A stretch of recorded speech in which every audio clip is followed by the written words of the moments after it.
میخواستم بپرسم از اینکه اینجا چند تا شاگرد ایرانی داریم که اینجا میان برای مطالعه؟ در شاگرد هستن که البته نه ابرخیم هستن بعد از ازدواج، اینا دکترا هستن اینجا. این شاگردان هستن که با باشه مرا خودشون ربانیم هستن.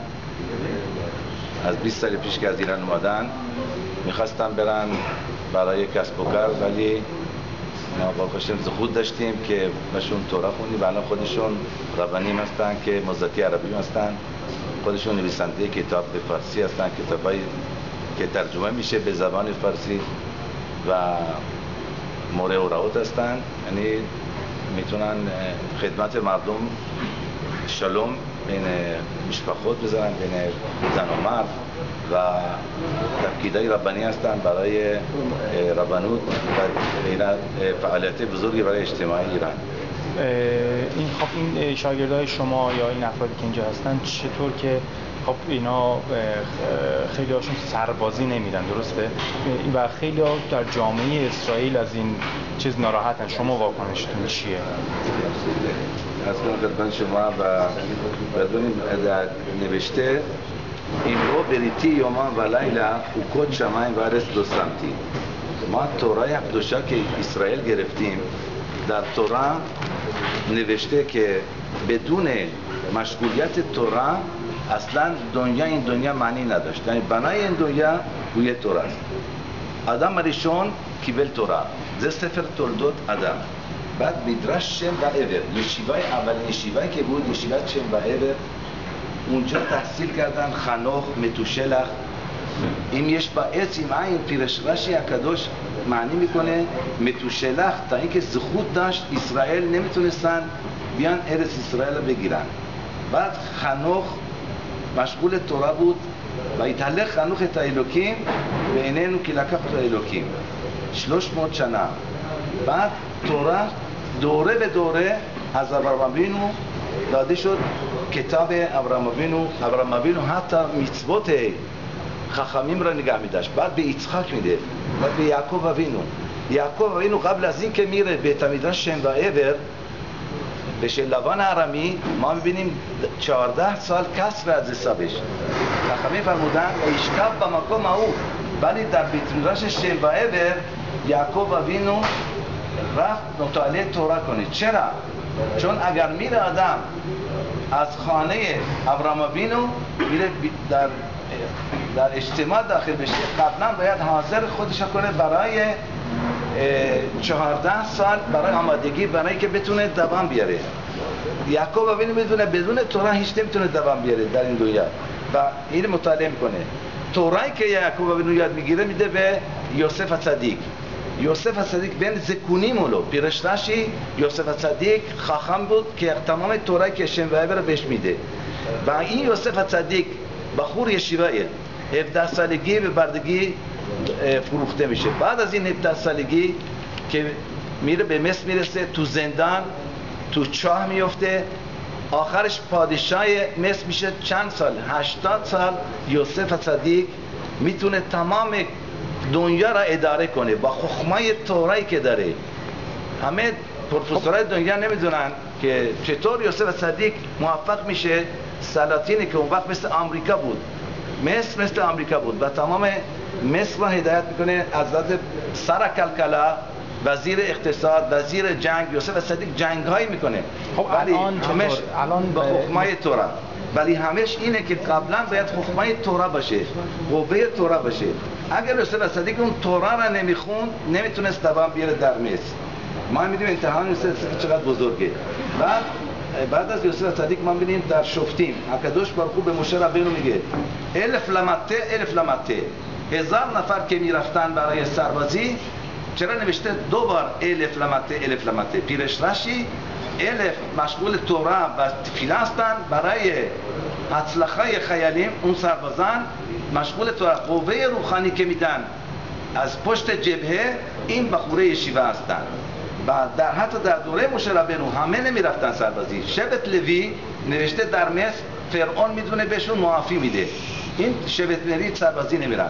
نه فقط شبت لوی، هرانبان میفرماید به خود شمیتا و یوبل در میمونی در کتاب میمونی نوشته در آخر حلاخات شمیتا و یوبل، نه فقط شبت لوی که اکادوش باروخ بهشون معاف کرده از سربازی و اونا مشغول عبادت هشم هستند در بیت المقدس، و همچنین یورو مشفتخ لیعقوب به تورا به اسرائیل.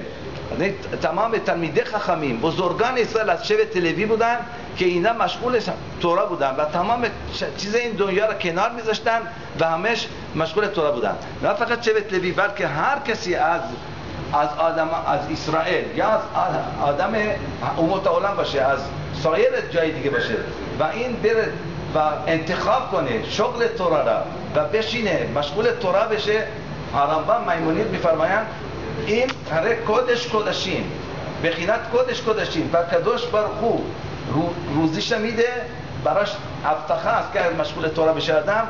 اکدش بخو هشم منت کسی داوید ملک میفرماید هشم منت کسی حتی تومیخ گورالی دیگری در دوره داوید ملک به شلومو ملک مشغول تورا بودن. خیسکیا ملک یهودا، سربازخونه خیسکیا ملک یهودا نوشته پادشاه اشور میاد و میخواد تمام ارث اسرائیل بگیره با سپاه چند میلیون، نوشته و یعور ملک هشم و وقت به مخانه اشور 180,000 ایش، اینا فقط سرهنگشون بودن. 180,000 سرهنگا نابود شدن. اکدوش باروخ ملأخ میفرسته و کلام تگاریم متیم. اون ملک اشور برمیگرده فقط با 2-3 پسرش. اینه که خیسکیا ملک میگه خیر بیت المقدس گفت همه باید مشغول تورا بشن، حتی کسانی که کسب و کار دارن کلام خیابیم لیتما ایتیم لتورا. و غیر از این اگر ما میخوایم بزرگان اسرائیل در بیان، غیر ممکنه که آدم هم بره سربازی و هم کسب و کار کنه و ازش بزرگان اسرائیل در بیاد. در یه هفته پیش حلویه عرب الیشیب بود در یروشلایم، یکی از بزرگان اسرائیل. این عرب الیشیب 102 سالشون بود، روز شب مشغول تورا بودن. اگر عرب الیشیب میرفت سربازی غیر ممکن بود که عرب الیشیب بشن. عرب الیشیب روز و شب مشغول تورا بودن و حتی رئیس جمهور اسرائیل، نخست وزیر همه رفتن و گفتن این آدم بزرگ و خخمی که در برای ملت اسرائیل همیشه میخوان مشورت کنن از لحاظ جنگی یا چیکار کنن در جنگ، همیشه میرفتن پیش این بزرگان اسرائیل. یکشون خخم عرب الیشیب بود. این عرب الیشیب از بچگی تو یروشلایم در شخونای معشریم مشغول تورا بودن روز و شب. حتی در دوره پیریشون 100 سالگی کسی که میفهمه چطور مشغول تورا هستن. در همطور گیدئون ما میبینیم جنگای اسرائیل به تعداد نیست. گیدئون وقتی میره تسخیر کنه میدیانا، نوشته اونجاست با 110,000 نفر سرباز میاره. حقش گفت میگه نه زیادن، کم کن، 1000 نفر، از 1000 نفر 300 نفر، با 300 نفر میرن با شوفرات. همطور یوشوا بینون یریخو را شهر یریخو را میگیره و وقتی با 300 تا شرط میزنن 7 روز و 7 شب دوربر یریخو و با قوه روحانی ما میگیریم. اینه که اکدوش باروخ میفرماید اگر به کتای تلخوش و تاسو به اشخفتم و این مخرید. ما میبینیم که وقتی اکدوش باروخ به ما افتخار میده این قول از تورا که وقتی ما مشغول تورا هستیم اکدوش باروخ ما نگهدار ما میتونیم. حتی بیت المقدس اسرائیل میرفتن، تمام اسرائیل میرفتن بیت المقدس، وقتی میرسن بیت المقدس تمام چیزاشون ثروتشون هم میذاشتن و میرفتن و اکدوش باروخ قول میده در تورا من محافظ شما هستم، محافظ تمام ثروت شما هستم، کسی نمیتونه دستی به شما بزنه. این هم با چشم خودشون صدها سال میدیدن در 600 سال که 800 سال که بیت المقدس آباد بود. و داوید ملک علیه السلام عمر الان چطور فکر می‌کنی الان برای جوانای ایرانی مطالعه تورات چه اهمیت داره؟ اول از اون ببینین در دنیا الان خیلی هستن از اسرائیل دارن نابود میشن، خصوصا از روحانیت ازدواج میکنن با امت عالم با گویم ها و این از شعام به نظر من بدتره. شعام که بود اونا نشماشون صف رفتن گنده، ولی کسی که میره خاص شلوم دین خودش رو فعل میکنه، میره ازدواج میکنه با دختر گویم یا خاص شلوم دختر اسرائیل میره با گویم، این از سلسله ملت اسرائیل دیگه جدا شد. هر فرد از اسرائیل میتونه ازش چندین هزار اسرائیل در بیاد، نسلش ولی اینا نبود بشن. الان ما احتیاج داریم مخصوصا در این دوره زمان که اسرائیل رهبرای روحانی لازم داره که بتونن به هر جای دنیا، نقطه دنیا اسرائیل رو بگیرن و جمع کنن. تنها مکانی است که میتونن اسرائیل نجات بیابن از دست روحانی و مکانی است که یشیوات است. مکانی که یشیوا هست اونجا ما ببینیم تورا است، بیت کنست است، اینجا اسرائیل دوام میارن. جایی که خاص شلوم یشیوات نباشه، تورا نباشه، حتی امت عالم هم دوام نمیارن. روسیه وقتی از اسرائیل خالی شد افتاد. فرعون چه وقتی بود؟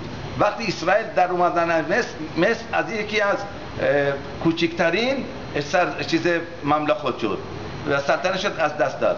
شوروی همینطور ما ببینیم اسرائیل رو وادار کردن برن توی هیچ میثاقی انجام ندادن، نه تورا نه بریت میلا.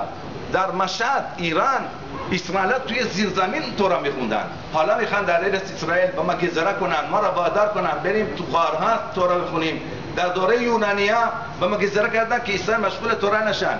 ما خودمون چه اسرائیل هستیم آیا همچین کاری کنیم که خصم شلوم در بیت فکر میکنین که میخواد جلوی تورات خوندن شما رو بگیره اینجوری؟ بله البته اگر آدم از تورا این تزبین یومین ازدکه، اگر آدم تورا رو ول کنه یه روز تزبین یومین، مثل آدمی که دور میشه از رفیقش، این از یه روز دور میشه، رفیقش از اون طرفه، اینا 2 روز دیگه از هم دور شدن. اگر آدم تورا رو ول میکنه، هرمبا میفرد میمونیوت، آدم باید مشغول تورا بشه یومان برای را. کسی میخواد واقعا بزرگ اسرائیل بشه، دانشمند اسرائیل بشه، باید او به هم نهگه یومان و لیلا. ما در سدور تفیلا میخونیم بدی برت بام بشفتخا به بیتخا و لختخا به دره و شخبخا و کمخا. باید خواب تورا رو ببینید و یک یعقوب به میشنتو از میشنا پشد، یعنی وقتی از یعقوب ببینیم فهمیشه با میشنا فهمیشه، این آدم میتونه واقعا آدم روحانی بشه و بتونه برای ملت اسرائیل نه کمتر از این افسری در ارتش خدمت کنه. تا الان بدون تورا کی میتونه شخص باشه، کشروت بیاره، کی میتونه مهل باشه، کی میتونه کیدوشین به خوبا کنه، کی میتونه دیان باشه طبق قانون تورا ربانی هستن، کی میتونه اسرائیل هدایت کنه که به راه تورا برن. فقط در یشیوات هستن که اینا رهبرای روحانی در میان و اسرائیل قوی میکنن. این همه چیز لازمه، ارتش هم لازمه، ولی بدونیم هر کسی طبق مشغولیت خودش.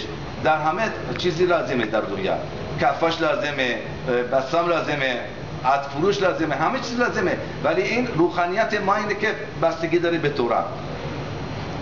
خیلی ممنون، دستون در نکنه، عالی بود، بیشتر از این چیزی که می‌خواستم. مرسی، متشکرم، دست شما در نکنه. دستان شیبانه بهتون گذاشت می‌بره بیامین و مرسی، خیلی عالی بود.